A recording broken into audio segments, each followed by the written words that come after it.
Pathanamthitta Thiruvalla MGM സ്കൂളിലെ പ്രളയ ദുരിതാശ്വാസ ക്യാമ്പിലാണ് ഞാൻ നിൽക്കുന്നത്. എങ്ങനെയുണ്ട് ഇവിടുത്തെ ഒരു അവസ്ഥ? എങ്ങനെയുണ്ട് ഇവിടെ? പ്രത്യേകിച്ച് ബുദ്ധിമുട്ടും പ്രയാസങ്ങളൊന്നുമില്ല. ഭക്ഷണങ്ങളായാലും മെഡിക്കലായാലും എല്ലാം വേണ്ട വിധത്തിലെല്ലാം ക്രമീകരിക്കുന്നുണ്ട് ഇവിടുത്തെ ഉദ്യോഗസ്ഥരും പഞ്ചായത്ത് അധികൃതരും മുനിസിപ്പാലിറ്റി അധികൃതരും എല്ലാം. വേറെ ഏതൊക്കെ സ്ഥലങ്ങളിൽ നിന്നുള്ള ആളുകളാണ് ഇവിടെ ക്യാമ്പിൽ കഴിയുന്നത്? ഈ ക്യാമ്പിൽ ഇപ്പോൾ നിലവിൽ കഴിയുന്നത് തിരുവല്ല മുനിസിപ്പാലിറ്റിയിലെ ഏതാനും ഡിവിഷനിലെ നെടുമ്പ്രം പഞ്ചായത്ത്, പെരിങ്ങര പഞ്ചായത്തിലെ വാർഡുകളിൽപ്പെട്ടവരാണ് ഇപ്പോൾ ഇവിടെ കഴിയുന്നത്. എത്ര പേര് കാണും? ഏകദേശം ഒരു 500 അടുത്ത് ആൾക്കാർ ഈ ക്യാമ്പിൽ ഇപ്പോൾ നിലവിലുണ്ട്. അതിനകത്ത് 1-2 വീട്ടുകാർ വെള്ളം ഇറങ്ങിയവർ പോയിട്ടുണ്ട്. ഈ പ്രളയം എപ്പോഴും ആളുകൾക്ക് ദുരിതമാണ് സമ്മാനിക്കുന്നത്. ഒന്ന്, അവരുടെ വരുമാന മാർഗങ്ങൾ ഇല്ലാതാകും. മറ്റൊന്ന്, അവർക്ക് ഈ ഭക്ഷണ പദാർത്ഥങ്ങൾ അത് ഈ ദുരിതാശ്വാസ ക്യാമ്പുകളിൽ വരുമ്പോൾ അത് അവരെ സംബന്ധിച്ച് അത് വലിയ ആശ്വാസം തന്നെയാണ്. ദുരിതാശ്വാസ ക്യാമ്പുകളിൽ അവർക്ക് വേണ്ട എല്ലാ കാര്യങ്ങളും ലഭിക്കുന്നു. ഇപ്പോൾ നിങ്ങൾക്ക് വായ്പകളും കാര്യങ്ങളും ഒക്കെ ഉണ്ടല്ലോ. അപ്പോൾ അതെങ്ങനെയാണ്? നിങ്ങളുടെ വരുമാനം ഇപ്പോൾ നിലച്ചിരിക്കുന്നു. ഇപ്പോൾ ഇത്രയും ദിവസമായിട്ട് നിങ്ങൾ ഈ ക്യാമ്പുകളിൽ കഴിയുകയാണ്. അപ്പോൾ ഈ വായ്പകളൊക്കെ നിങ്ങൾ എങ്ങനെ തിരിച്ചടയ്ക്കും? അത് സംബന്ധിച്ചുള്ള ആശങ്കയുണ്ടോ മനസ്സിൽ? എല്ലാം പെൻഡിങ് കിടക്കുക ഇപ്പം. പിന്നെ ലോണുകാർ നമ്മളെ വിളിക്കുന്നുണ്ട്, അടയ്ക്കണം, എങ്ങനെയെങ്കിലും നോക്കണം, അഡ്ജസ്റ്റ് ചെയ്ത് അടയ്ക്കുക എന്നൊക്കെ പറഞ്ഞ് നമ്മളെ ഫോൺ വിളിച്ച് ബുദ്ധിമുട്ടിക്കുന്നുണ്ട്. അപ്പോഴെല്ലാം പറയുന്നുണ്ട്, അവർ പിന്നെയും വിളിച്ചുകൊണ്ടിരിക്കുന്നുണ്ട്. ഞങ്ങളപ്പോൾ ഫോൺ എടുക്കാറില്ല. അവരോട് പറയുന്നില്ല നമുക്ക് കുറച്ച് സാവകാശം വേണം, നമ്മൾ ഇതുപോലെ ദുരിതാശ്വാസ ക്യാമ്പിലൊക്കെയാണ്, വരുമാനമൊന്നും ഇല്ല എന്ന് പറയുമ്പോൾ അവരൊരു റിപ്ലൈ എങ്ങനെയാണ് ഫോണിൽ കൂടി? അവർ ആരോടെങ്കിലും തിരിച്ചു മറിക്കുക എന്നൊക്കെയാണ് നമ്മളോട് പറയുന്നത്. ആരെങ്കിലും വിളിച്ച് ചോദിക്കുക, കിട്ടുന്നത് ചോദിക്കുക എന്നൊക്കെയാണ് പറയുന്നത്. അപ്പോൾ ഞങ്ങളങ്ങ് ഫോൺ വെക്കും. പിന്നെ ഇവിടെ ആണെന്ന് പറയുന്നുണ്ട്. പിന്നെ ഇതുവരെ ഇങ്ങോട്ട് നേരിട്ട് വന്നിട്ടില്ല. ഫോണിൽ കൂടെ ഉള്ള സംസാരം മാത്രമേ ഉള്ളൂ. ഫോൺ വിളിക്കുന്നു, വേറെ കാര്യങ്ങളൊന്നുമില്ല. വായ്പകളൊക്കെ ഉണ്ടല്ലോ, അപ്പം നിങ്ങളെ സംബന്ധിച്ച് അതിന് എങ്ങനെയാണ്? ഒരു സാവകാശം വേണമെന്നാണോ അഭിപ്രായം? സാവകാശം മതി, അല്ലാതെ ഒന്നുമില്ല. അവർ ഫോണിൽ വിളിച്ച് പറയുന്നുണ്ടല്ലേ തിരിച്ചടവ് വേണം പറയുന്നുണ്ട്. പക്ഷേ ഞങ്ങൾ അടച്ചുകൊണ്ടിരിക്കുന്നതാ. ഇവിടെ വന്നു കഴിയുമ്പോൾ ഇവിടെ വന്നൊന്നുമില്ല. അവരെ കൊണ്ട് ഫോണിൽ കൂടെ വിളിച്ച് പറഞ്ഞു. അപ്പോൾ അടച്ചില്ലെങ്കിൽ വരുമെന്ന് പറഞ്ഞു. പക്ഷേ ഒരു സാവകാശം തന്നാൽ മതി. അടച്ചില്ലെങ്കിൽ ഇവിടേക്ക് വരുമെന്ന് പറഞ്ഞോ? അടച്ചില്ലെങ്കിൽ ഇവിടെ വരുമെന്ന് പറഞ്ഞായിരുന്നു. അപ്പോൾ നമുക്കിപ്പോൾ ഈ ഇങ്ങനെ ഒരു നിലയിലായതുകൊണ്ട് നമുക്ക് അടയ്ക്കാൻ ഭയങ്കര ബുദ്ധിമുട്ടാണ്. അപ്പോൾ സാവകാശം മതി.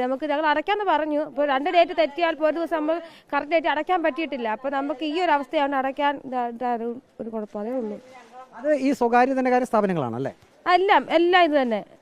പല ആൾക്കാരും വിളിക്കുന്നുണ്ട്. അവരോടൊക്കെ ഞങ്ങൾ ഇതുകൊണ്ട് അടയ്ക്കാന്നാണ് പറയുന്നത്. നമ്മൾ എടുത്തത് തന്നെയാണ്. പക്ഷെ നമ്മൾ അടച്ചാൽ പറ്റത്തുള്ളൂ. പക്ഷെ ഒരു അവസരം നീട്ടി തരണം, അത്രേ ഉള്ളൂ. അല്ലാതെ കുഴപ്പമൊന്നുമില്ല. അമ്മയ്ക്ക് എന്താണ് വരുമാന മാർഗം? എന്താണ്? ഞാനിപ്പോൾ ഒരു വരുമാന മാർഗവും ഇല്ല. വീട്ടില് ഒന്നുമില്ല, ഇരിക്കുക. അല്ല, ഇത് ഞാൻ ഇവിടുത്തെ കാര്യമല്ലേ ചോദിക്കുന്നത്. വീട്ടിലെങ്ങനെയാണ്? വീട്ടിൽ ആരൊക്കെയുണ്ട്? വീട്ടിൽ 2 മക്കളുണ്ട്, മരുമക്കളും ഉണ്ട്, ഞാനും. ഭർത്താവില്ല, മരിച്ചുപോയി. എത്രയുണ്ട് വായ്പ തിരിച്ചടയ്ക്കണമല്ലോ? അപ്പം എങ്ങനെ നിങ്ങളുടെയൊക്കെ വരുമാനം എങ്ങനെയാണ്? ചേട്ടൻ കൊണ്ടുപോയി കൂലിപ്പണിയായ ചേട്ടൻ കൊണ്ടുപോയി കഴിയുന്ന ഞങ്ങളെ വീട്. അല്ലാതെ ജോലി നമുക്കൊന്നും ഇല്ല. ഇപ്പൊ ഇങ്ങനൊരു അവസ്ഥയായതുകൊണ്ട് കൂലിപ്പണിക്കൊന്നും പോകാൻ പറ്റുന്നില്ല. ഈ പണിയുണ്ട്, വെള്ളം കയറി മൊത്തം കിടക്കുന്നുണ്ട്. നമ്മുടെ വീടെല്ലാം മുങ്ങി കിടക്കുക. അപ്പോൾ ഒരു നിവൃത്തിയില്ല. നമുക്ക് പൈസ അടയ്ക്കാനായിട്ട് ജോലിക്ക് ഒരു ബുദ്ധിമുട്ട്, എല്ലാം കൊണ്ടും ബുദ്ധിമുട്ട്. അതാ ഒരു പ്രശ്നം. സാവകാശം മതി. അവർ വരുമെന്ന് പറഞ്ഞു. അപ്പോൾ ഞങ്ങൾ പറഞ്ഞു, അവർ ഞങ്ങളുടെ പൈസ വാങ്ങിച്ചിട്ടേ പോകത്തുള്ളൂ പറഞ്ഞു. അത് നമുക്കൊരു ബുദ്ധിമുട്ട്, പേടിയാ.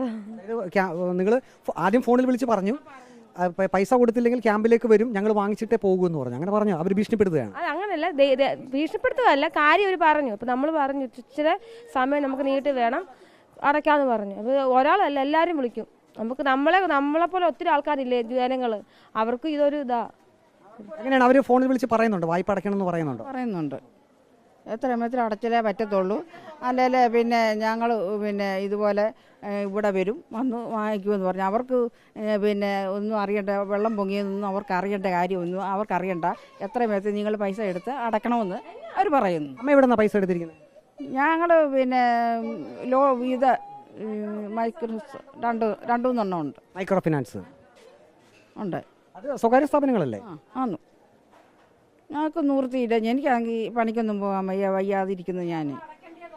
അതുകൊണ്ട് എങ്ങനെ ഞങ്ങൾ അടയ്ക്കേണ്ട തുകയാ, നമ്മളെടുത്ത പൈസ നമ്മൾ തിരിച്ചടയ്ക്കണം. അത് പക്ഷെ ഇവിടുന്ന് വീട്ടിൽ വന്ന് പണിക്ക് പോയിട്ട് ഞങ്ങൾ അടയ്ക്കും. ഇവിടെ ഭക്ഷണവും സാധനങ്ങളൊക്കെ എല്ലാം ഒരു കുറവുമില്ല. ഞങ്ങൾക്ക് ഒരു ബുദ്ധിമുട്ടുമില്ല, ഒരു കുറവുമില്ല. ഞങ്ങളുടെ വാർഡ് മെമ്പറും എല്ലാവരും ഞങ്ങളെ. അതെന്താ കടലയല്ലേ ഇത്? വില്ലേജ് സാറ്, ഞങ്ങൾ മുനിസിപ്പാലിറ്റി, ഞങ്ങളുടെ വാർഡ് മെമ്പറെ എല്ലാവരും ഞങ്ങളെ സഹായിക്കുന്നത്. ഞങ്ങൾക്ക് ഇവിടെ ഒരു ബുദ്ധിമുട്ടുമില്ല, ഒരു കുറവുമില്ല. പക്ഷേ മനസ്സിലൊരു വിഷമം, ഈ വായ്പ തിരിച്ചടയ്ക്കാനുള്ള ആ ഒരു പ്രശ്നമാണ്. ആ ഒരു വിഷമമുള്ളൂ. അത് അവർ സാവകാശം തന്നാൽ മതി. നമ്മൾ അടയ്ക്കേണ്ട തുകയാണ്, അത് അടച്ചേ പറ്റൂ. പക്ഷെ ഒരു സാവകാശം തന്നാൽ മതി, അടച്ചോളൂ, അടയ്ക്കും.